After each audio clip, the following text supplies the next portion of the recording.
Você já imaginou quando o pastor faltar no culto? Já imaginou quando o pastor, sem avisar ninguém, simplesmente, não vou hoje. Chegou alguém aqui em casa, acho que eu vou ficar com o pessoal aqui em casa e o culto lá, vamos ver o que acontece. Né, Gigi? Gente, o culto, ele não é feito por aqueles que estão na plataforma. O culto, ele é produzido por um povo que foi salvo pelo Senhor. Por mais que você não seja a pessoa que está com o microfone na mão ou com o instrumento nas mãos, você está junto comigo, produzindo aqui um culto de adoração ao Senhor. A ideia dessa noite é transicionar a nossa visão de simples espectadores para aqueles que entendem, cada um, a importância daquilo que estão produzindo para o Senhor. Numa igreja em 100% das pessoas, 80% desfruta daquilo que 20% produz. Desses 20%, 80% fazem como dá para fazer, 20% estão engajados e comprometidos em ver as coisas acontecer. Que nós, juntos, possamos entender o chamado de Deus para nós. Que a plataforma não faça de mim ou de quem está com o microfone alguém melhor ou mais importante, mas que todos nós possamos entender juntos aquilo que nós fomos chamados para fazer na cidade de Jaú. Fala para quem está do seu lado, a cidade de Jaú conta com você. O que estamos fazendo, o que estamos produzindo é para ver a glória de Deus sendo manifesta aqui nessa cidade. Quem está comigo, diga amém. E é dentro disso que nós vamos ministrar a palavra de hoje. Eu queria que você já abrisse a sua Bíblia no livro de Êxodo, capítulo 14. Os adolescentes têm um culto lá especial. Galera de 12 a 17 vai para cima. Os Rockets estão lá. Meu tangedor foi arrebatado, mas voltou. Igreja, nós não podemos, presta atenção, olha o que acontece naturalmente nas igrejas. Por ser 20% das pessoas que se engajam para fazer as coisas acontecerem, esses 20% se desgastam, entregam suas vidas, cansam e em algum momento, por vários motivos, acabam parando. Então, se nós queremos viver uma igreja saudável, se nós queremos viver uma igreja bíblica que produz vida, nós precisamos ser parte ativa dessa transformação. Você precisa ser a mudança que você quer ver. Quem vai mudar a cidade de Jaú não são pessoas que estão com os braços cruzados apontando o dedo para os defeitos das outras pessoas. Quem vai mudar essa cidade não são aqueles que estão com os braços cruzados apontando o que falta nessa cidade, mas são aqueles que arregaçam as mangas e falam ao Senhor: eis-me aqui, Senhor. Eu vou fazer a tua obra, eis-me aqui, Senhor. Eu não vou ser roubado pelas coisas deste mundo, eis-me aqui, Senhor. Eu não admito mais perder o tempo da sua visitação. Eu não admito mais ser um simples espectador daquilo que o Senhor está fazendo. Quem está comigo, diga amém. Êxodo capítulo 14, versículo 15 diz assim: disse o Senhor a Moisés: por que clamas a mim? Dize aos filhos de Israel que marchem. Dize aos filhos de Israel que marchem. Pai, essa é a tua palavra. Segundo ela, nós queremos aprender, crescer. Segundo a tua palavra, meu Pai, nós queremos ser confrontados e mudados isso para a tua glória. Por isso, em nome de Jesus, Com nossos corações abertos, nós agora nos humilhamos debaixo da Tua poderosa mão. E o que nós esperamos dos céus, Pai.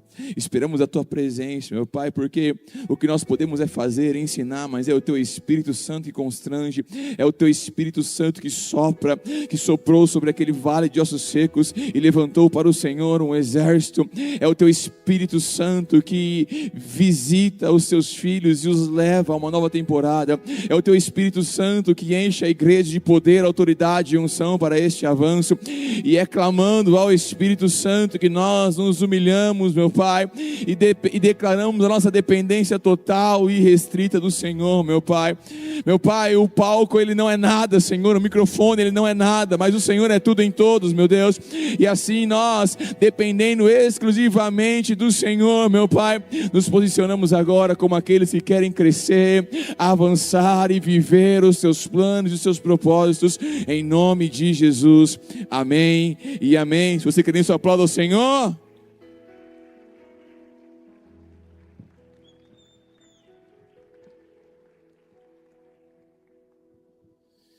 Amados, qual que era o momento em que o povo estava passando e mergulhado aqui em Êxodo capítulo 14?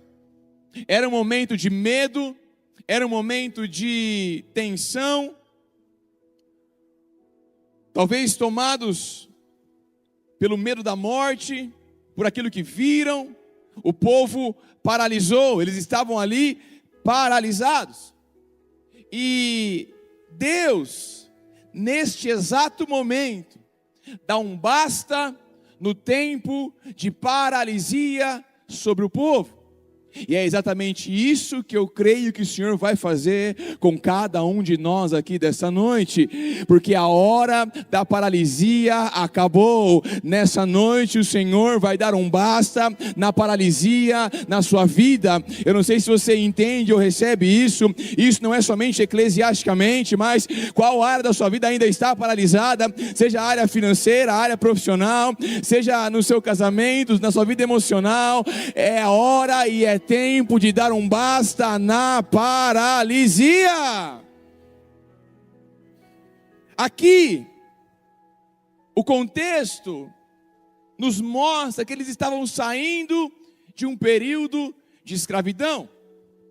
Deus manda eles acampar junto ao mar, na região de Pi-Hairote. Quando o faraó fica sabendo que eles estão acampados ali, ele, entre aspas, se arrepende de ter liberado o povo para sua peregrinação e vai atrás deles novamente. Você sabe que eles estão vindo então de 430 anos de escravidão, e aqui é o tempo da libertação, e o que marca esta libertação é um evento chamado Páscoa. Fala comigo, Páscoa. A primeira Páscoa, ela é celebrada no momento em que um povo escravo por 430 anos passa a ser liberto. Por mais que essa ministração seja em cima de um texto do Antigo Testamento, ela precisa, obviamente, desaguar em uma pessoa, e essa pessoa é Cristo. Afinal, todas as coisas convergem para Cristo. Cristo não é o acessório da igreja, Cristo é o centro e tudo na igreja. Cristo não é apenas uma imagem que representa uma figura, não, mas Jesus Cristo é tudo em todos, porque dele, por ele e para ele são todas as coisas. Muitas vezes queremos aprender como as histórias bíblicas fazem com que a gente se dê bem na vida. Muitas vezes queremos aprender como Deus pode nos ajudar a ter uma vida melhor, mas presta atenção, a palavra de Deus não é sobre ter uma vida melhor, mas a palavra de Deus é sobre Cristo, é sobre a liberdade que Cristo gera naqueles que creem. A Bíblia não é um livro de receitas para alcançarmos bênçãos. A Bíblia é um livro que nos aponta para Cristo. Será que se vir à igreja não trouxer nenhuma bênção visível na sua vida, ainda assim você desejaria continuar buscando a Cristo? Quem está aí?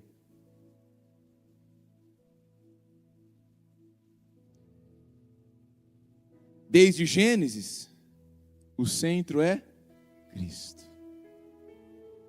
Aquele que esmagaria a cabeça da serpente lá no Éden é Cristo. Na Páscoa, o cordeiro é? Em Moisés, a figura do libertador é? Em José, aquele que também é usado para preservar o povo, a imagem de José é uma figura de? Em Oséias, aquele que se casa com a prostituta, aquele que se casa com a prostituta também é uma imagem de? Por quê? Porque toda a palavra aponta não para como Deus vai fazer o seu povo se dar bem, mas toda a palavra aponta em como Cristo é maior do que tudo, enquanto Ele tem que ser o nosso alvo, Ele tem que ser o final de todas as coisas. Nós somos salvos e estamos aqui, não porque somos bons, ou porque escolhemos, mas porque Cristo fez. Ele nos amou primeiro. A Bíblia nos diz que Ele nos amou quando nós ainda estávamos mortos em nossos delitos e pecados. Nós não tínhamos nada para atraí-lo, não havia mérito nosso para Cristo dizer: olha, ele está fazendo alguma coisa bem feita, agora eu vou amá-lo e eu vou salvá-lo. Não, mas ainda presos, ainda sujos, ainda caídos, Ele nos amou, Ele nos libertou. É nesse estado que a liberdade chega a mim e a você. Ah, mas pastor, eu era um cara bonzinho. Ser bonzinho não basta. Por quê? Porque a nossa natureza, ela é caída. E nós precisávamos de um Redentor. E Cristo é o nosso Redentor.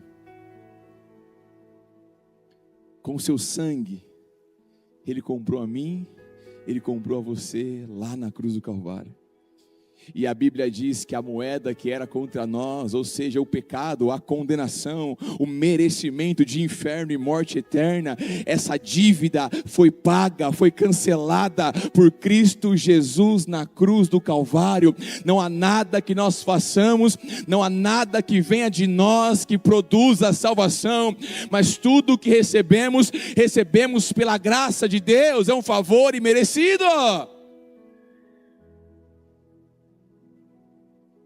Cristo nos amou primeiro e com seu sangue nos comprou. Esse texto que nós lemos aqui, meus amados, é um texto que fala do período então pós-Páscoa. E o que é Páscoa para nós? Não é um evento onde compramos chocolate.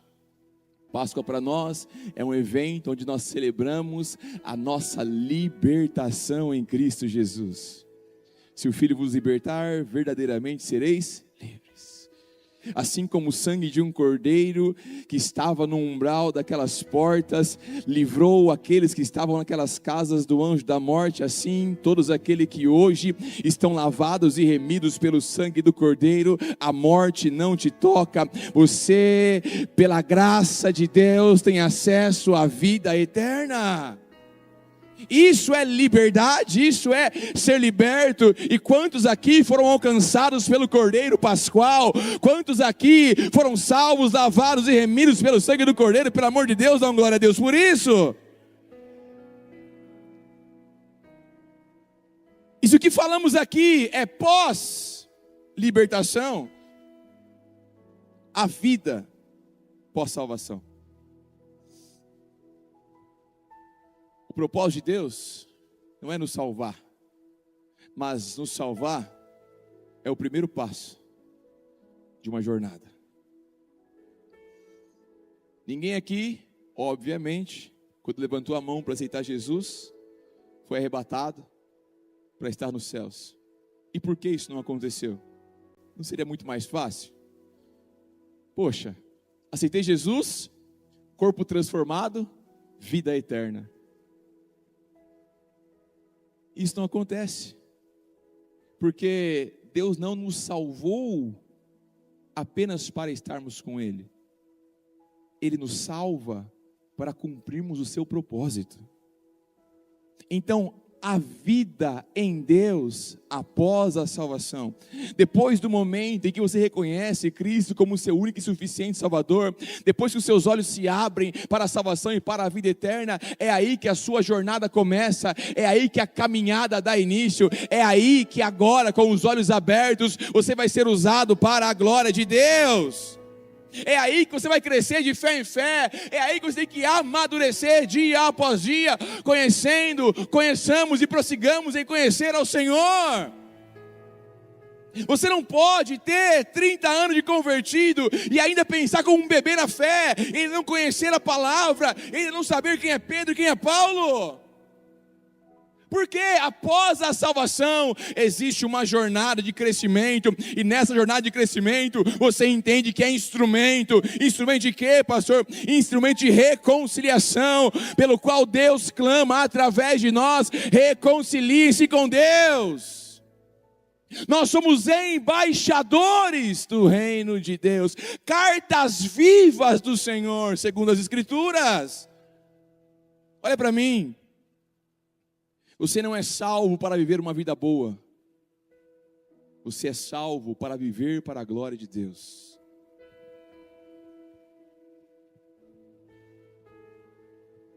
E a glória de Deus, na figura dos seus apóstolos, em algumas vezes significa o martírio.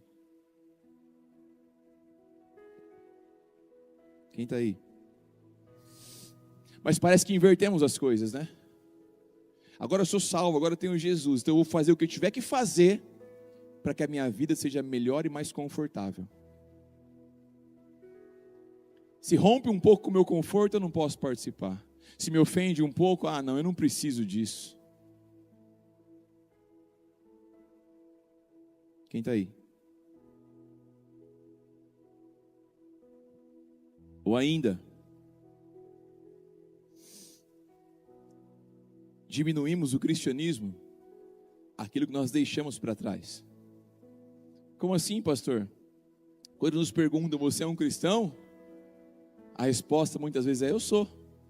Eu parei de fumar, parei de beber, parei de ver pornografia, parei de torcer para o Palmeiras, deixei tudo isso para trás.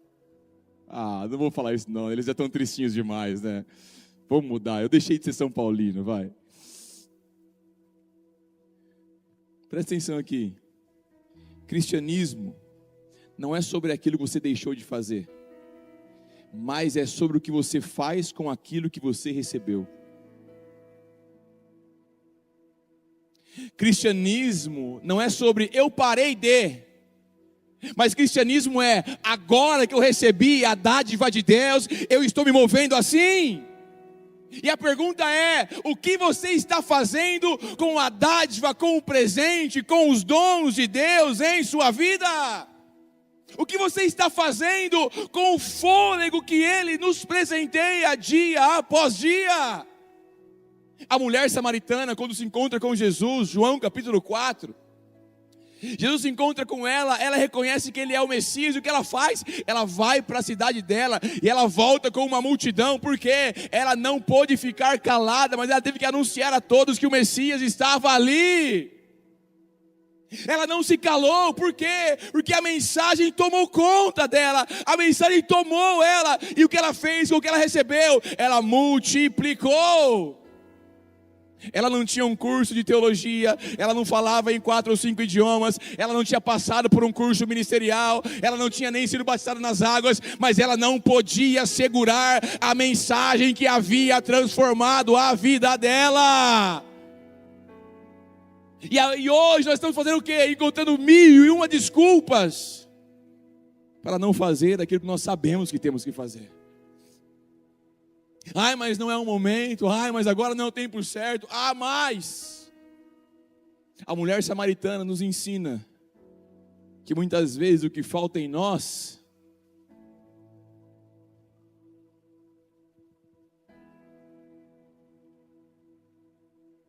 vamos continuar. Uns ainda não se despertaram, mas vão ser despertos nessa noite em nome de Jesus. Outros se despertaram, mas pararam. Envolvidos por sentimentos, o povo parou diante do mar. E eu reconheço, meus amados, que a caminhada de fé, ela é desconfortável muitas vezes. Ela nos faz pensar em parar, faz com que a gente se desaponte, em outras vezes se decepcione. A vida em comunidade é assim, não é, gente? Sem esboçar nenhuma reação.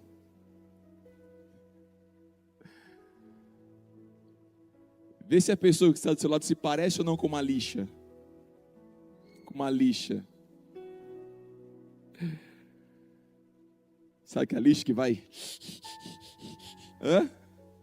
desfarelando aos poucos,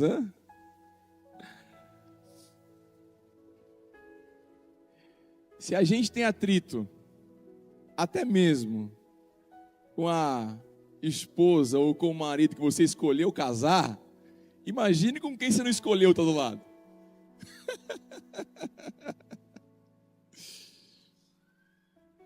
Deus não salva quem a gente quer, Ele salva quem Ele quer. Amém ou não?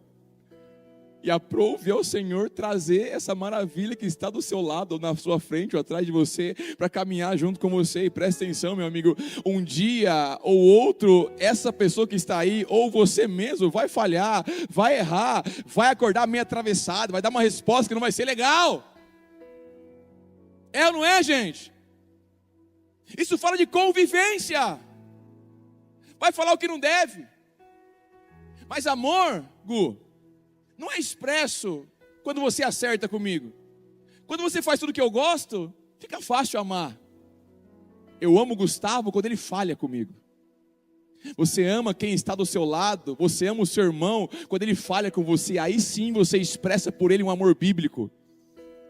Mas na primeira falha daquele que está ao meu lado, o que eu vou falar? Eu falo pelos cotovelos que ele errou, que ele falhou, que ele é isso, que ele é aquilo, que podia ter feito A, B, C, D, E, e não fez o que eu acho que ele deveria fazer. E já fala mal do que ele fez para Deus e o mundo, menos para ele.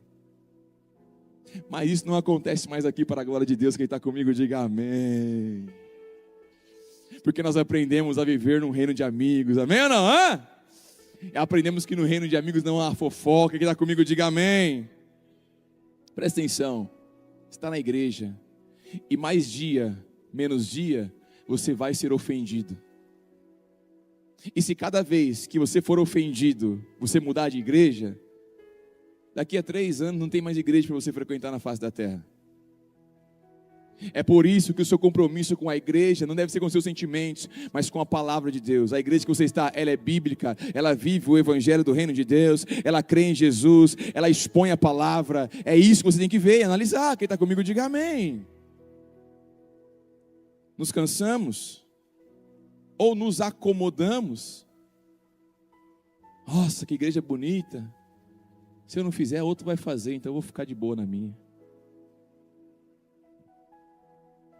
Uma vez um menino que tocava baixo e falou comigo assim: não, pastor, agora já tem baixistas melhores, então eu vou dar um tempo, vou ficar de boa.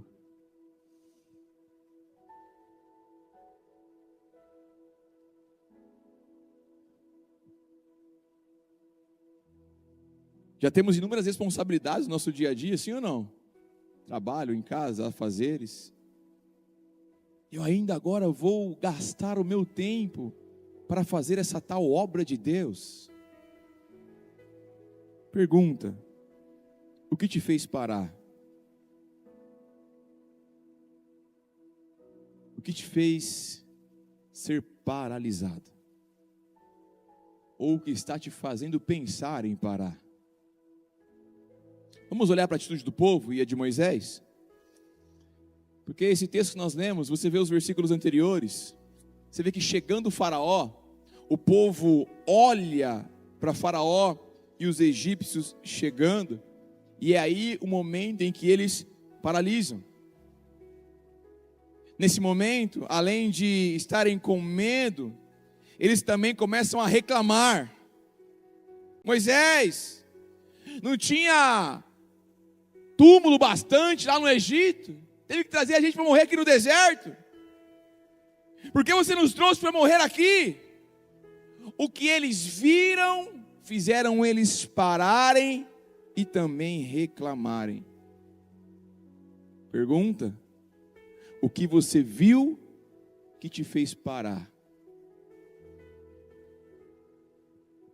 Qual impossibilidade, qual medo, qual dificuldade, qual circunstância, o que você viu, observou que te paralisou? Ou ainda será que mesmo depois de ter visto tantos sinais da parte do Senhor, tantas vezes Ele intervindo e fazendo, você ainda tem coragem de, além de parar, começar a murmurar e apenas reclamar? Deus não havia mandado o povo parar, Deus havia mandado o povo avançar, Deus havia mandado o povo crer, trilhar um caminho de sobrenaturalidade. Aí Moisés, ele fala uma coisa para o povo, porém, a sua atitude, a atitude do seu coração, ela diz outra. Porque você vê nos próximos versículos, quando o povo começa a reclamar, Moisés se levanta e fala: ei, não tenham medo, fiquem firmes, olhem o livramento do Senhor, o Senhor lutará por vocês. E quando lemos o texto, falamos assim: nossa, Moisés aqui foi top, né? Mas Deus não vê como vê o homem. O homem vê o que você fala, Deus vê a sua essência. O homem vê e julga o exterior, Deus sabe o que está no interior. Quem está aí? Por quê? Se o discurso de Moisés fosse realidade, talvez Deus dissesse para Moisés: muito bem, Moisés, agora levante o cajado e continue a marchar, porque você está cheio de fé. Mas não é isso que Deus fala para ele. Depois de encorajar o povo, Deus diz a Moisés: Moisés, por que você está clamando a mim? Moisés, por que você está clamando a mim? Diga ao meu povo que... Ou seja, Moisés falou uma coisa com os lábios, mas o coração dele dizia outra coisa. E muitas vezes é o que acontece com as nossas vidas. Estamos com os lábios cheios de fé na igreja, mas quebrando um princípio atrás do outro em nossas casas. Queremos falar quão a fidelidade do Senhor é boa, mas no nosso íntimo, no nosso secreto, não estamos sendo fiéis a Ele, nos princípios que Ele me ensinou. Diante dos olhos de todos, eu falo de quanto o Senhor é bom e é uma bênção, mas na minha casa, eu maltrato os meus filhos, a minha esposa, o meu marido, o meu cônjuge. A minha boca fala uma coisa, mas o meu coração está tomado de outra.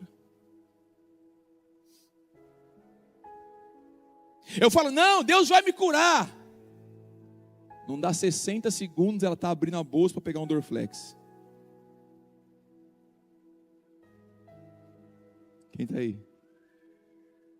Ou ainda quando alguém, obviamente, que é importante para você, te pergunta: e aí, cara, está tudo bem?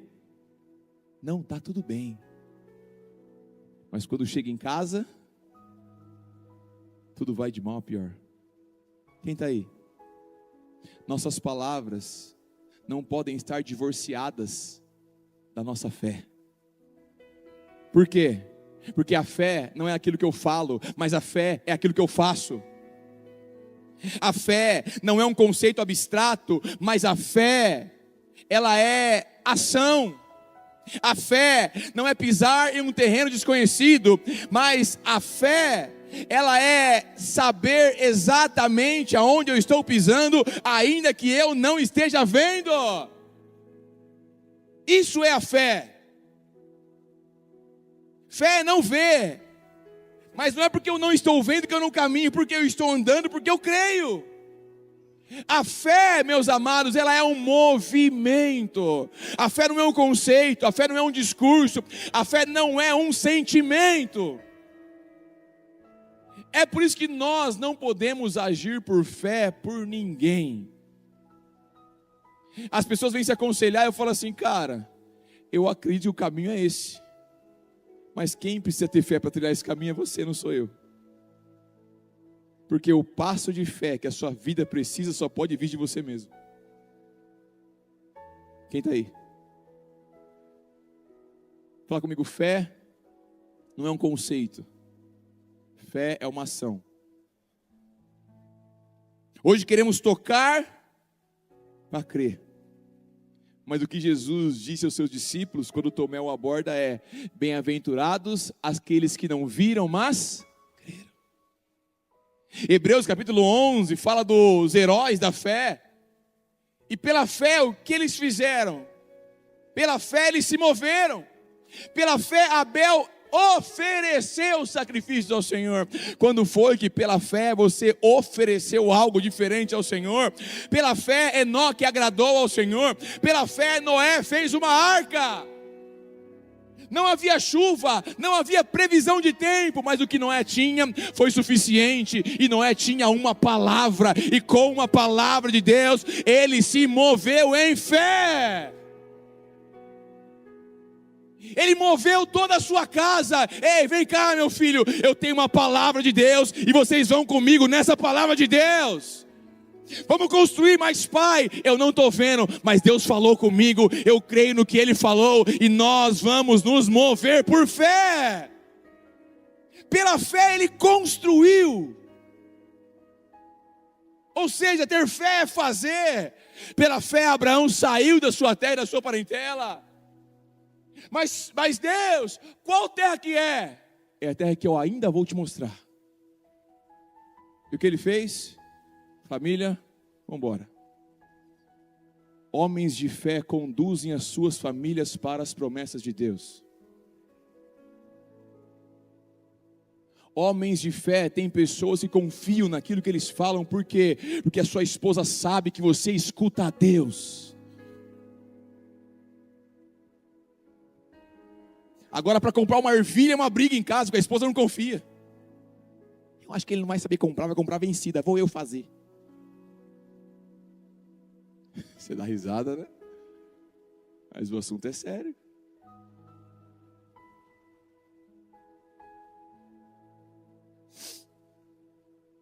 Pela fé, Moisés abandonou o Egito e celebrou a Páscoa atravessando o mar.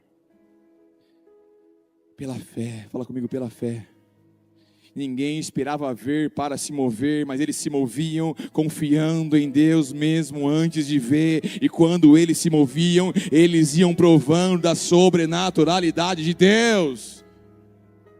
Então, vendo a falta de fé do povo, vendo a falta de fé até mesmo de Moisés, Deus diz: ei, por que vocês estão clamando a mim? Diga aos filhos de Israel que marchem, que avancem, que se movam.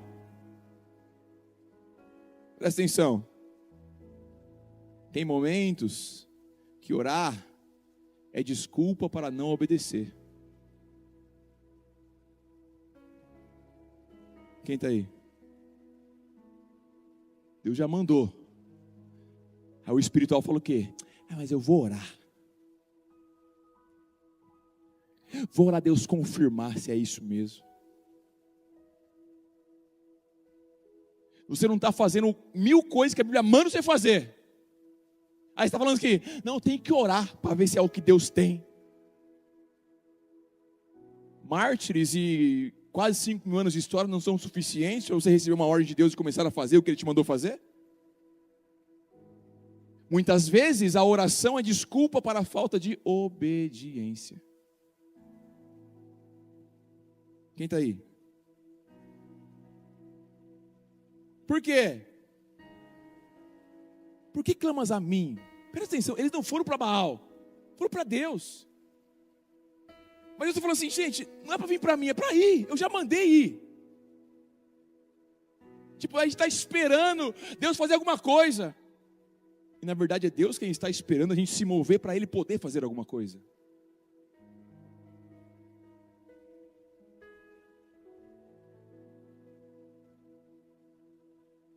Quem foi liberto não nasceu para acampar, mas nasceu para avançar.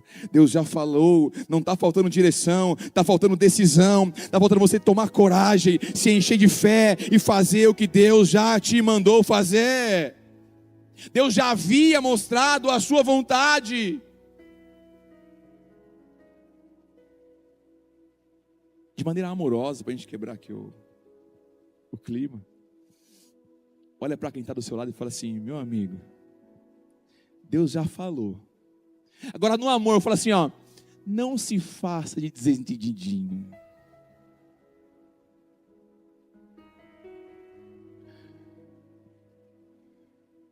Quem está aí, meus amados? O que nós falamos aqui na semana passada, em Números capítulo 13. Números 13 fala dos 12 espias na terra. Lembram disso ou não? Os 12 espias vão lá espiar a terra, eles voltam com o relatório, 10 fala mal e contamina todo o povo, e 2 creem. Quem são os 2? Josué e Caleb, é isso aí, tiraram 10. Mas, porque eles murmuraram, ao invés de entrar na terra nos próximos meses, eles demoraram 40 anos para entrar na terra. A geração da incredulidade teve que morrer para eles entrar na terra. Presta atenção. Em muitos casos, Deus só está esperando a incredulidade dentro de você morrer para que Ele te dê acesso ao que Ele tem. Então, 40 anos.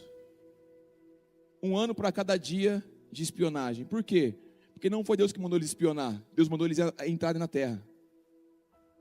No Deuteronômio capítulo 14, se eu não me engano, o texto fala, vamos lá, Deuteronômio 1:21, desculpa.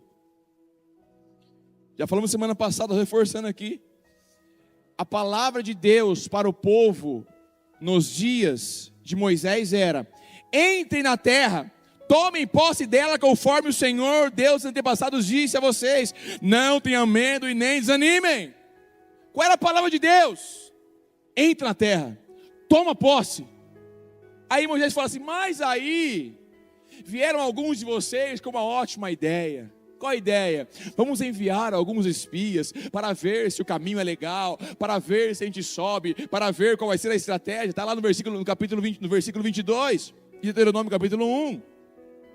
Vocês vieram me dizer: vamos mandar alguns homens na nossa frente, em missão de reconhecimento da região, para que nos indiquem por qual caminho subiremos e a quais cidades iremos.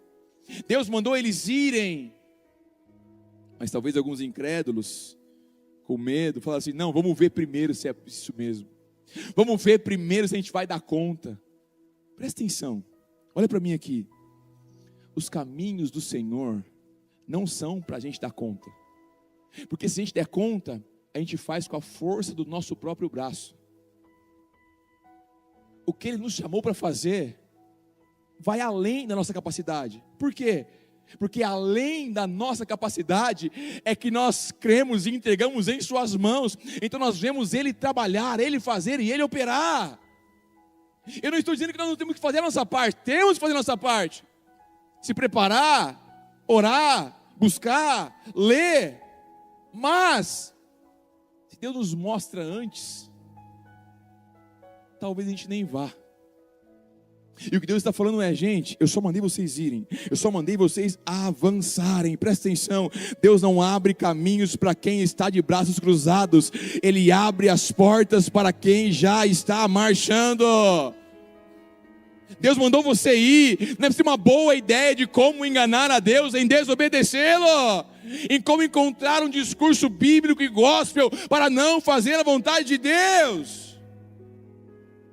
Muitas vezes Deus não precisa de uma boa ideia, Ele só precisa de obediência à sua palavra. Por quê? Porque a partir do momento que eles marcham, é que o mar se abre. Vocês estão aí, gente? Eu estou me movendo, então o mar está se abrindo. Já falamos isso aqui. Meu sogro tem um Opala 73 SS, único dono. Ele tirou 0 na concessionária. Está batido. Ele põe combustível nesse carro semanalmente? Põe, gente? Não. Por quê? Porque ninguém põe combustível em carro que vai ficar parado.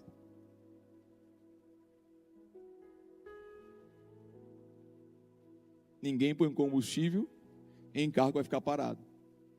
Aí você está falando assim: Deus, derrama, Senhor, dons, talentos, derrama a tua bênção e a tua unção.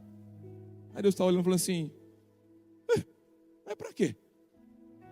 Você não vai fazer nada com o que eu vou te entregar? Vai continuar parado aí? Eu já te falei para você fazer 1000 coisas e você não está fazendo nenhuma delas. Enquanto nós não somos fiéis no pouco, como que nós seremos colocados sobre o muito? Quem está aí? Aí está lá: ai Senhor, um anjo não desceu ainda para falar aonde que eu tenho que servir ao Senhor com excelência. Não tem que vir um anjo.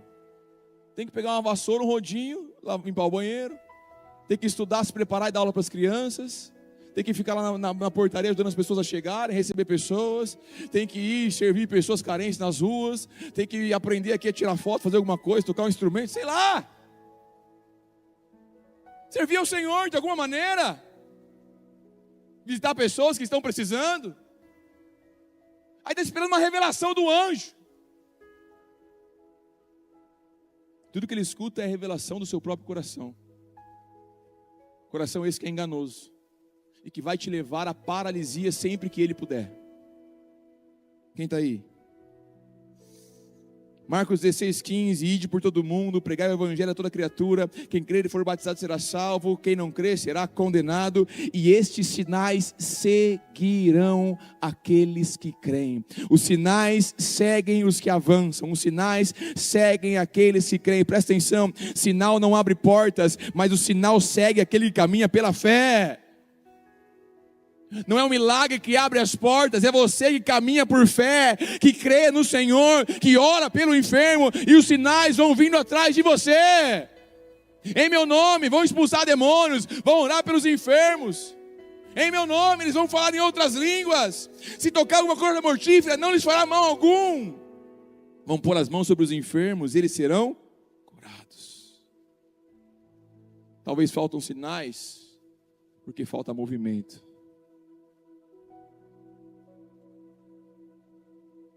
Você não está se movendo? Qual foi a última pessoa que você orou para que o câncer dela cessasse? Qual foi a última pessoa que você orou para que a enfermidade dela fosse embora? Quem está aí? O reino de Deus, meus amigos, é para quem anda sobre as águas, não para quem calcula a profundidade do mar. O que o Senhor disse ao povo é: diga ao meu povo que marche, diga ao meu povo que marche com ousadia naquele barco junto aos seus discípulos. O que Pedro tinha para andar sobre as águas foi uma palavra. Ele teve uma palavra de Deus, e com uma palavra de Deus ele se moveu e caminhou sobre as águas.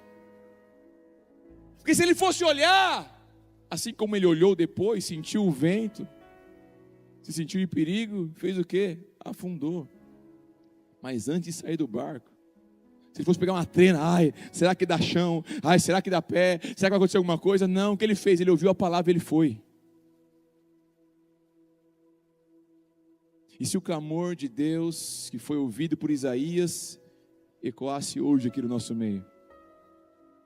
Isaías capítulo 6: a quem enviarei? Quem há de ir por nós? A quem enviarei? A quem eu levantarei para fazer o que tem que ser feito na cidade de Jaú e nessa região? A quem? Será que ele ouviria uma resposta do seu coração? Eis-me aqui, Senhor, envia-me a mim. Ou ele ouviria de você: não, espera um pouquinho, Senhor, estou orando para ver se é comigo mesmo. Não, espera um pouquinho, Senhor, que eu preciso casar, né? Enquanto eu não casar, eu tenho que ficar na pornografia aqui, nos rolezinhos, nas festinhas, porque eu não casei ainda, né? Então espera só um pouquinho para me usar, Senhor. Não, espera um pouquinho, Senhor, para me usar, porque eu tenho que pagar umas coisas do Serasa aqui, talvez daqui uns 30 anos eu acabo de pagar, aí eu posso começar a servir o Senhor. Não, espera aí mais um pouquinho. Casei, comprei um não sei o que lá, sei lá qual que é a desculpa. A desculpa pode ser verdadeira, mas só vive o sobrenatural aquele que rompe com a desculpa e caminha por fé. Você foi liberto, mas ainda está parado. O Senhor te diz hoje: marche. Porque clamas a mim, diga ao meu povo que marche. Lucas capítulo 17, versículo 14. 10 leprosos chegam a Jesus. Eles começam a clamar: mestre, tenha compaixão de nós. Mestre, temos lepra. Tem misericórdia da gente. Jesus fala para ele, Jesus fala assim, ó: vai e se apresenta ao sacerdote. Por quê? Porque era o sacerdote que deveria testificar a sua cura. Quem está aí? Olha para mim aqui, ó. 10 leprosos chegam. Jesus não ora para que eles sejam curados. Jesus diz: vai se mostrar ao sacerdote. Mas sem estar curados, eles nem poderiam se mostrar aos sacerdotes. Está aí, gente? Sim ou não? Mas o texto diz, Lucas 17, 14. Põe para mim, por favor. E aconteceu que, indo eles, ficaram limpos. Eles foram purificados enquanto se moviam. Meu Deus, cara. E você está aí esperando ser curado para poder fazer alguma coisa para Deus. Presta atenção, as coisas vão começar a acontecer no seu movimento, quando você passar a se movimentar pela fé, a fazer o que Jesus já te mandou a fazer. Você vai caminhando e você vai vendo sinais acontecendo, e você vai sendo purificado, você vai sendo curado, você vai sendo preparado para a próxima estação. Eles não ficaram diante de: ei Jesus, mas eu não estou curado ainda, como eu vou? Indo eles, foram sarados. Olha aqui para mim, primeiro você obedece, depois você vê. Primeiro você caminha, depois você contempla. E eu termino com Josué capítulo 3, que está comigo, diga amém.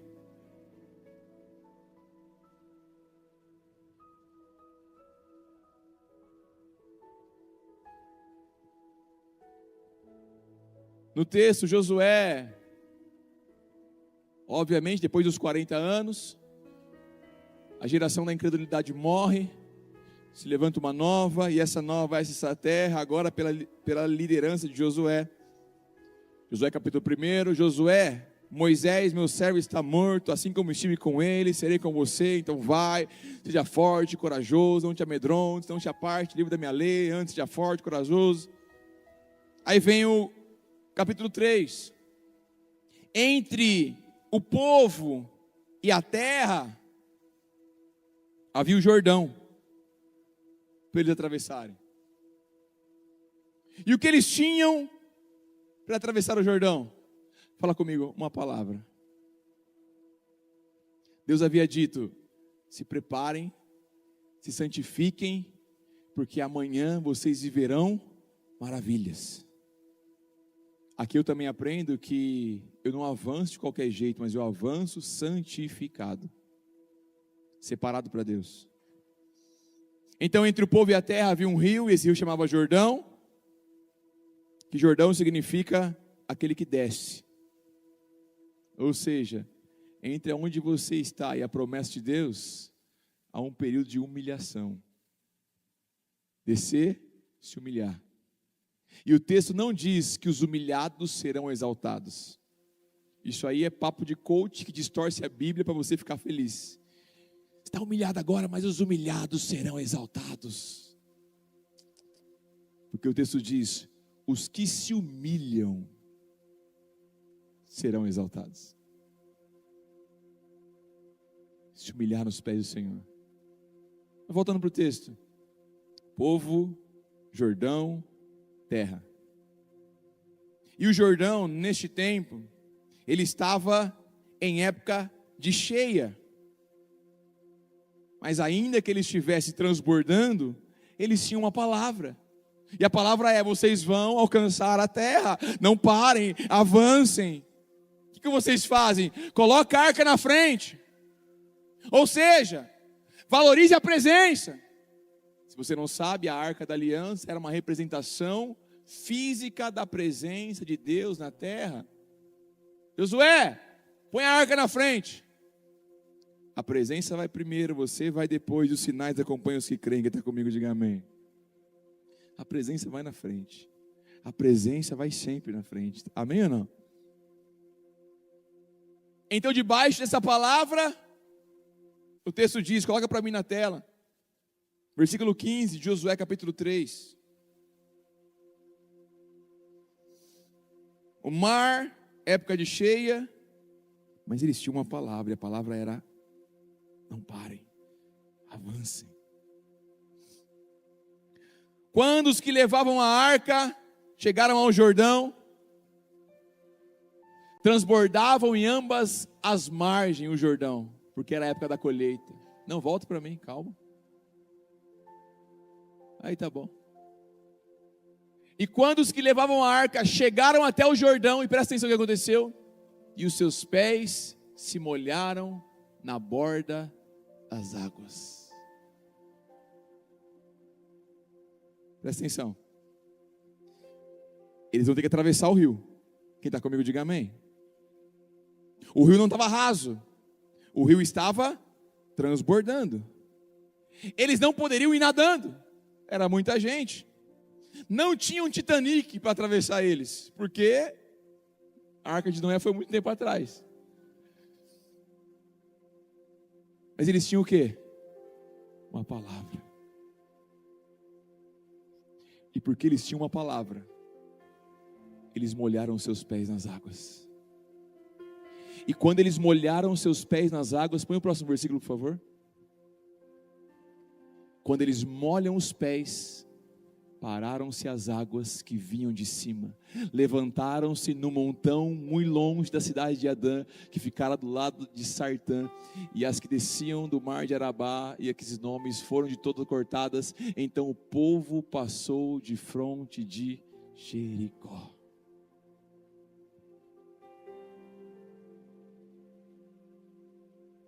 O povo aprendeu. Aprendeu o quê? Que se Deus mandou ir, eu vou. O povo não chegou diante do Jordão e falou assim: ai, Senhor, e agora? Não. O Jordão estava lá, mas eles molharam os pés. E quando eles molharam os pés, o Jordão parou. E todo o povo atravessou o Jordão a seco. Primeiro eu caminho pela fé. Depois eu vejo o Senhor fazer o que só Ele pode fazer. Esse é o chamado para nós, Igreja Alvos. Chega de paralisia. Chega de paralisia. É tempo de você se mover pela fé. E o movimento pela fé vai gerar sinais, prodígios e maravilhas na sua vida. Aí você vai começar a provar de coisas que você jamais imaginou provar ou viver, meus amigos. Mas eu não posso ficar esperando Deus fazer alguma coisa. Eu não posso ficar esperando o agir de Deus em algum momento. Não, eu preciso começar a me mover, a me movimentar, a colocar a mão no arado, a servir pessoas, a tirar os sonhos que Deus da gaveta e começar a andar e caminhar sobre eles. Por quê? Porque é só assim que eu consigo ver o agir sobrenatural de Deus. Quem está aí? Vamos ficar de pé?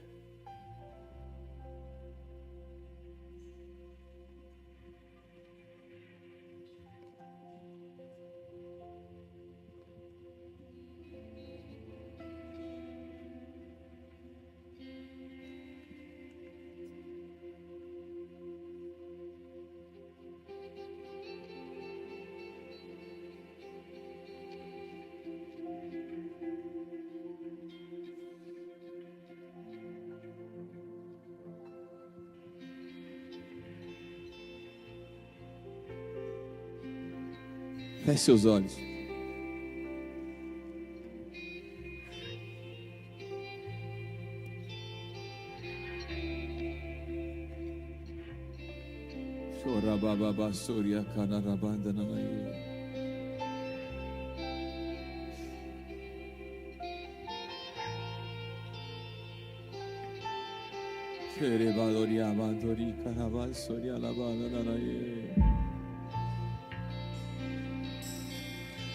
Por que clamas a mim? Diga ao meu povo: marche, se levantem, se movam pela fé, caminhem, façam, se envolvam.